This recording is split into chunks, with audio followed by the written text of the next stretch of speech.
Baada ya kuwepo na mvutano mkali kwenye mitandao ya kijamii kuhusiana na Chadema pamoja na CCM, siasa imeonekana imerudi kwa muonekano mpya na tofauti. Ukimsikia ndugu Kenan Muhongosi pale CCM ambapo akifanya ziara zake na ikionekana pia akiwa na nyomi la watu, lakini hivyo hivyo pia hata kwa Chadema, na imeibua mambo mengi sana baada ya siku ya jana kujitokeza kwenye vyombo vya habari na kusema kwamba Chama cha Demokrasia na Maendeleo Chadema wao pia wamejipanga ama wamepanga kuandaa maandamano na kuleta vurugu nchini. Lakini baada ya hivyo Heche pia naye akiwa kwenye mikutano huku akatoa kauli ya hicho ambacho amekizungumza. Lakini ukitazama hapo unaona pia Iringa siku ya jana pia kwenye mapokezi walikuwa wakiimba kwamba wanatamani kuona Lissu akiachiwa, free Tundu Lissu na mambo mengine kama hayo.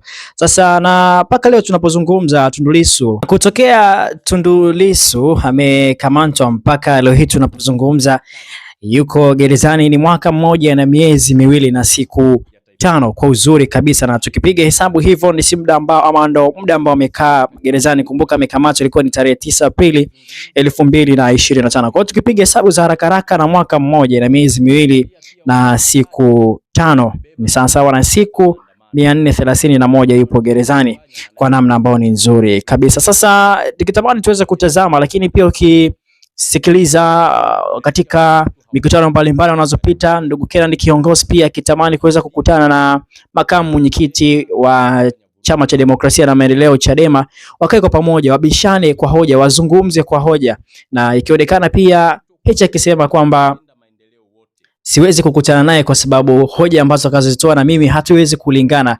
Lakini pia ndugu Kenan kiongozi pia akazungumza akasema na wataka, na mara zote pia anazungumza hivyo. Je, maoni yako ni yapi kwenye haya?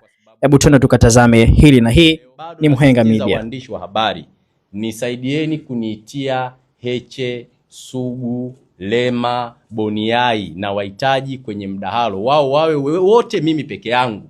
Nataka tukae mezani. Bado ninawaomba sana na Watanzania wanisikie kwamba na wahitaji niwaeleze CCM imefanya nini, na wao wakosoe na niwape data na majibu na takwimu, kwa sababu najua pale hakuna mtu anayejua chochote. Waje tukae tuzungumze. Chama cha Mapinduzi kimepata taarifa za kuaminika kwamba wenzetu wa Chama cha Demokrasia na Maendeleo wamefanya vikao vya siri kuhamasisha vurugu kwa kutumia maandamano ambao wanayaratibu. Sasa sisi kama chama tunapenda kutoa wito kwa Watanzania kwamba wajibu wetu kama Watanzania ni kulinda taifa letu. Amani yetu ndio uhuru wetu.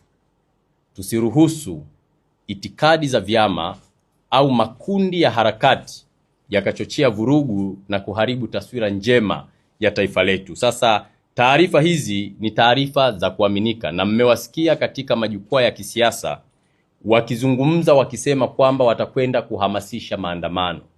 Sasa ukiangalia pia wanaharakati wamebeba ajenda za maandamano. Sasa nini wanataka kukifanya? Maana yake ni kuleta shida, kuleta taharuki na kuvuruga umoja na mshikamano wa taifa letu.